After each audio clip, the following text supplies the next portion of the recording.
Hello viewers, আসসালামু আলাইকুম। কেমন আছেন সবাই? জেসমিস বেবি ক্যাটক ইউটিউব চ্যানেলটির পক্ষ থেকে আপনাদের সবাইকে স্বাগতম জানাচ্ছি। আজকের ভিডিওটিতে আমি খুব ছোট করে একটি ইনফরমেশন দিব এবং টিপস দিব যে বাচ্চাদের ওজন বাড়ানোর জন্য কোন ফলগুলো আমরা খাওয়াতে পারি বা আমরা মনে করি যে এই ফলগুলো খাওয়ালে বাচ্চাদের ওয়েট গেইন হবে, মানে ওজন বাড়বে। তো সেই সম্পর্কিত বেশ ছোট করে এবং গুরুত্বপূর্ণ কিছু ইনফরমেশন দিব এবং টিপস দিব। তো ভিডিওটি শেষ পর্যন্ত দেখবেন, কেউ কোনো অংশ স্কিপ করবেন না। আশা করি আজকের ভিডিওটির মাধ্যমে আপনি দুর্দান্ত এবং অনেক নতুন একটি ইনফরমেশন জানতে পারবেন। ভিডিও শুরু করার আগে বলে নিই, যারা যারা আমার চ্যানেলে নতুন তারা অবশ্যই কিন্তু জেসমিস বেবি ক্যাটক ইউটিউব চ্যানেলটি সাবস্ক্রাইব করে রাখবেন, বেল আইকনে ক্লিক করে রাখবেন যেন আমার পরবর্তী ভিডিও আপলোড হওয়া মাত্রই আপনি নোটিফিকেশন পেয়ে যান। এবং এই ভিডিওটি যদি আপনার কাছে ইনফরমেটিভ মনে হয় এবং ভালো লাগে, অবশ্যই একটি লাইক করে দিয়ে আমাকে উৎসাহিত করবেন যেন আমি পরবর্তীতে আরো ভালো ভালো কন্টেন্ট নিয়ে আপনাদের সামনে হাজির হতে পারি। চলুন আজকের ভিডিওটি শুরু করা যাক।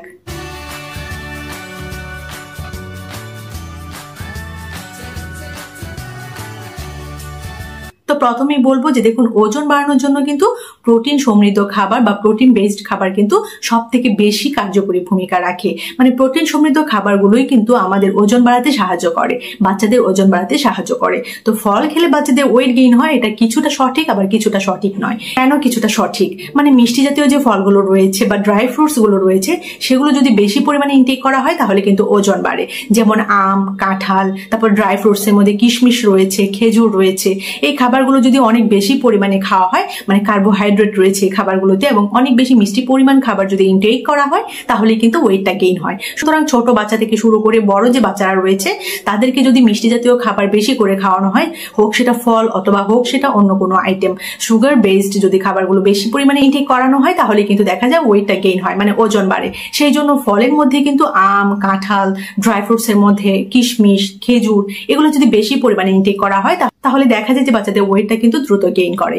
মানে এই ফলগুলো যদি বাচ্চা বেশি পরিমাণে ইনটেক করে বা বাচ্চাদেরকে যদি বেশি পরিমাণে খাওয়ানো হয় তাহলে বাচ্চাদের ওজন বাড়ে। সুতরাং ফল খেলে কিন্তু বাচ্চাদের ওয়েট বাড়ে যদি এই ফলগুলো বা এই যে বেশি পরিমাণে মিষ্টি জাতীয় ফলগুলো বেশি পরিমাণে ইনটেক করা হয়। কিন্তু প্রোটিন বেসড খাবার যেগুলো রয়েছে বা প্রোটিন সমৃদ্ধ খাবার যেগুলো রয়েছে সেগুলোই কিন্তু বাচ্চাদের ওয়েট গেইন করাতে বেশি কার্যকরী ভূমিকা রাখে। তো আশা করি আপনি বুঝতে পেরেছেন যে বাচ্চাদের ওয়েট গেইন করানোর জন্য যদি আমরা ফলের কথা চিন্তা করি তাহলে এই ফলগুলো যদি বেশি পরিমাণে ইনটেক করানো হয় বা মিষ্টি জাতীয় ফলগুলো যদি বেশি পরিমাণে ইনটেক করানো হয় তাহলে কিন্তু ওয়েট গেইন হয়। এখন আপনাদেরকে আরেকটি এক্সট্রা টিপস দিব এবং এক্সট্রা একটি ইনফরমেশন দিব। সেটা হচ্ছে, দেখুন এমন কি খাবার রয়েছে যে খাবারটি খেলে বাচ্চাদের ওজনটা হেলদি ভাবে বাড়ে, বাচ্চাদের কোষ্ঠকাঠিন্য বা কষা পায়খানা যে সমস্যাটা রয়েছে সেটা সলভ হয়ে যায় এবং বাচ্চাদের যে ওভারঅল ডেভেলপমেন্টটা রয়েছে সেটা খুব সুন্দরভাবে হয়। এবং একটি খাবার যেটি অল্প খেলেই বাচ্চা বেশি পরিমাণে পুষ্টি পায়। এবং এমন কোন খাবারটি রয়েছে যে খাবারটি থেকে কিন্তু বাচ্চা অনেক অনেক পুষ্টি পেতে পারে। মানে বিভিন্ন ধরনের খাবার দিয়ে সেই খাবারটি তৈরি করা হয় এবং সেই খাবারটি থেকে কিন্তু যেহেতু বিভিন্ন ধরনের খাবার মিক্সড করা হয় সেহেতু অনেক বেশি পরিমাণে নিউট্রিশন বাচ্চা পেয়ে থাকে। তো সেই খাবারটি হচ্ছে খিচুড়ি। তো খিচুড়ি বলতে আমরা কিন্তু বুঝি চাল ডাল সাথে অন্য কোনো সবজি আইটেম। তো আমি বলবো বাচ্চাদের জন্য যখন খিচুড়ি রান্না করেন তখন মসুর ডালের থেকে মুগ ডালটা প্রিফার করবেন, কেননা বাচ্চারা কিন্তু মুগ ডালটা সহজেই ডাইজেস্ট করতে পারে এবং বাচ্চাদের কোনো গ্যাস প্রবলেম বলেন বা ডিসকমফোর্ট যে ইনডাইজেশনের যে প্রবলেমটা রয়েছে সেটা কিন্তু একটু কম ফেস করে থাকে। সেই তো মসুর ডালের পরিবর্তে বাচ্চাদের জন্য সবসময় মুগ ডালটা কিন্তু আইডিয়াল আমি মনে করি। ঠিক আছে, তো আপনি কোন ডালটা চুজ করেন বা বাচ্চার জন্য কোন ডালটা দিয়ে খিচুড়ি রান্না করেন আমাকে অবশ্যই কমেন্ট সেকশনে জানাবেন। খিচুড়ির মধ্যে যদি আপনি মুগ ডাল অ্যাড করেন, সাথে কয়েকটা ভেজিটেবলস অ্যাড করেন, কালারফুল ভেজিটেবলস যেমন গাজর হতে পারে, টমেটো হতে পারে, এছাড়া পেঁপে হতে পারে, পালং শাক হতে পারে।